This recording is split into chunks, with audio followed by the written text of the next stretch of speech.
কল্পনা করুন একটা অন্তহীন সমুদ্র, কোনো পানি নয় বরং শক্তির এক উত্তাল সাগর। সেখানে কোটি কোটি সাবানের ফেনার মতো বুদবুদ প্রতিনিয়ত জন্ম নিচ্ছে আর পরক্ষণে ফেটে যাচ্ছে। আমরা যাকে আমাদের মহাবিশ্ব বলে গর্ব করি, 1380 কোটি বছর আগে সেই বিগ ব্যাং আসলে এই অগাধ সমুদ্রের একটা অতি ক্ষুদ্র বুদবুদ ছাড়া আর কিছুই নয়।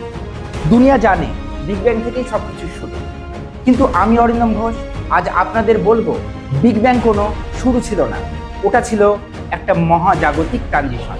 ভাবুন তো, আমাদের এই মহাবিশ্বে প্রথম যখন ভোরের আলো ফুটেছিল, ঠিক সেই একই সেকেন্ডে পাশের কোনো এক বুদবুদ মহাবিশ্বে হয়তো কোনো এক উন্নত সভ্যতা তাদের নক্ষত্র নিভে যাওয়ার সাথে সাথে ধ্বংস হয়ে যাচ্ছিল।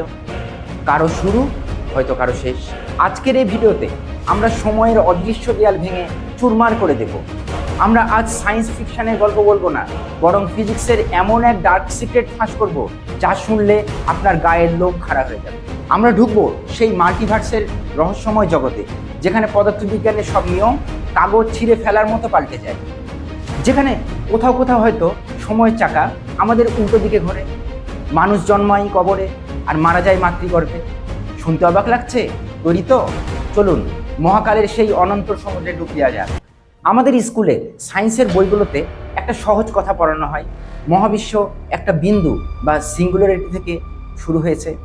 একটা বিন্দু যা আপনার চোখের একটা পাপড়ির থেকেও কোটি কোটি গুণ ছোট, কিন্তু তার ওজন কত জানেন? পুরো মহাবিশ্বের সমান। ভাবুন তো, আপনার হাতের বুড়ো আঙুলের ডগায় যদি গোটা হিমালয় পর্বতটাকে চ্যাপ্টা করে ঢুকিয়ে দেওয়া হয়, তবে ঘনত্ব কেমন হবে? সিঙ্গুলারিটি ছিল তার থেকেও ভয়ঙ্কর। কিন্তু বস, এখানে একটা ভয়ঙ্কর গাণিতিক ফাঁদ আছে। আধুনিক ফিজিক্স বলছে একটা বিন্দুর ভর যদি অসীম হয়, তাহলে সেখানে আর অঙ্ক কাজ করে না। আইনস্টাইন সাহেবের জেনারেল রিলেটিভিটি এখানে এসে ফেল মেরে যায়। তাহলে প্রশ্ন হলো, সেই বিন্দু এলো থেকে? ওটা কি শূন্য থেকে জাদুর মতো হঠাৎ করে উদয় হলো? 90-এর দশকে বিজ্ঞানী অ্যালান গুড এই রহস্যের সমাধান দিলেন। তিনি বললেন, বিগ ব্যাংয়ের ঠিক আগে মহাবিশ্ব 1 সেকেন্ডের 1 বিলিয়ন বিলিয়ন ভাগের 1 ভাগ সময়ে পরমাণু থেকে গ্যালাক্সির সমান বড় হয়ে গিয়েছিল। একেই বলা হয় ইনফ্লেশন। কিন্তু এই প্রসারণ কি সব জায়গায় সমানভাবে হয়েছে? এখানে লুকিয়ে আছে মাল্টিভার্সের চাবিকাঠি। আধুনিক ফিজিক্সের এই ইন্টারনাল ইনফ্লেশন থিওরি এক বিধ্বংসী সত্য সামনে এনে আমাদের দৃশ্যমান জগতের বাইরেও একটা বিশাল জায়গা আছে, বিজ্ঞানীরা যাকে বলেন বাল্ক বা হাইপার স্পেস। এই বাল্ক আসলে রাবারের মতো অনবরত ফুলে ফেপে উঠছে এবং এর গতির কোনো শেষ নেই। ঠিক যেমন উনুনে বসানো টকবক করে ফুটতে থাকা ভাতের হাঁড়িতে বুদবুদ ওঠে, ঠিক তেমনই এই মহাজাগতিক প্রসারণের মাঝেও কোথাও কোথাও শক্তির ঘনত্ব উচ্চিত হয়ে যায়। সেই এক একটা স্পট হলো এক একটা মহাবিশ্ব।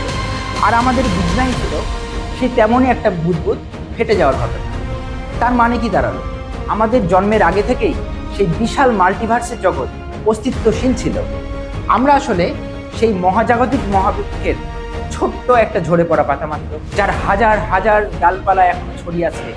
অনেকে জিজ্ঞেস করেন, অরিন্দম স্যার, বিগ ব্যাং এর সময় কি ছিল? মাল্টিভার্স থিওরি অনুযায়ী সময় কখনোই থামেনি। আমাদের মহাবিশ্বের ঘড়ি 1380 কোটি বছর আগে টিকটিক করা শুরু করেছে, কিন্তু সেই অনন্ত সমুদ্রের ঘড়ি হয়তো অনন্তকাল ধরে চলছে। এবার আসি সবচেয়ে রহস্যময়, মাইন্ড ব্লোয়িং অর্থাৎ মাথা ঘুরিয়ে দেওয়ার রহস্যে, যাকে বলা হয় প্যারালাল রিয়েলিটি।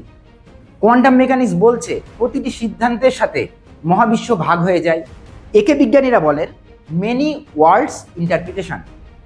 ভাবুন তো, পাশের কোনো ডাইমেনশনে আপনারই একটা অন্য রূপ এখন এমন কোনো সিদ্ধান্ত নিচ্ছে যা আপনার এই বর্তমান জীবনের ভাগ্য চিরতরে বদলে দিতে পারত। হয়তো সেখানে আপনি একজন মহাকাশচারী, কিংবা হয়তো সেখানে মানুষের বদলে অন্য কোনো উন্নত প্রাণী পৃথিবীর দখল নিয়ে বসে আছে। শূন্যস্থান আসলে পুরোপুরি খালি নয়, ওটা ফুটন্ত পানির মতো টকবক করছে। একেই বিজ্ঞানীরা বলেন কোয়ান্টাম ফোম। হাইজেনবার্গের অনিশ্চয়তার রীতি অনুযায়ী শূন্যস্থান থেকে হঠাৎ করে শক্তি ধার নিয়ে কণা জন্ম নিতে পারে। আর 1380 কোটি বছর আগে ওই ছোট্ট বিন্দুতে তেমনই এক কোয়ান্টাম ফ্লাকচুয়েশন বা শক্তির ঝিলিক দেখা গিয়েছিল। আর সেই ছোট্ট স্পার্ক থেকেই জন্ম নিল আজকের এই বিশাল জগৎ। আমরা সবাই আসলে সেই শূন্য থেকে আসা শক্তিরই এক একটা রূপান্তর। বিজ্ঞানীরা মজা করে বলেন মহাবিশ্ব হলো আলটিমেট ফ্রি লাঞ্চ। আপনার মনে হতে পারে, অরিন্দম স্যার কি কোনো গাল গল্প শোনাচ্ছেন? প্রমাণ কোথায়? বিজ্ঞানীরা মহাকাশে কোল্ড স্পট অর্থাৎ শীতল অংশগুলো খুঁজে পেয়েছেন, যা দেখে মনে হয় আমাদের মহাবিশ্বের সাথে অন্য কোনো মহাবিশ্বের একসময় বিশাল ধাক্কা লেগেছিল, যেন দুটো বুদবুদ একে অপরের গায়ে ঘষা খেয়েছে। মহাবিশ্বকে ভয় পাবেন না, একে ভালোবাসুন, কারণ আমরা সবাই আসলে নক্ষত্রের ধুলো দিয়ে তৈরি। আমাদের রক্তে যে আয়রন আছে, আমাদের হাড়ের যে ক্যালসিয়াম, তা কোটি কোটি বছর আগে কোনো এক নক্ষত্রের গর্ভে তৈরি হয়েছিল। বিগ ব্যাং এর ওপারে কি ছিল তা হয়তো আমরা কোনোদিন চোখে দেখব না, কিন্তু গাণিতিকভাবে আমরা জানি আমরা একা নই। এই বিশাল মাল্টিভার্সের মহাসমুদ্রে আমরা ছোট্ট একটা ডিঙি নৌকা মাত্র। আজ বিদায় নিচ্ছি, কিন্তু যাওয়ার আগে একটা প্রশ্ন রেখে গেলাম। আপনার কি মনে হয় পাশের কোনো মহাবিশ্বে আপনারই একটা রূপ এখন আমার এই ভিডিওটা দেখছে? কমেন্টে জানাবেন। দেখা হবে পরের কোনো ভিডিওতে। ততক্ষণ পর্যন্ত বিজ্ঞানকে প্রশ্ন করতে থাকুন। আমি অরিন্দম ঘোষ আজ বিদায় নিচ্ছি। জয় ইবিডি।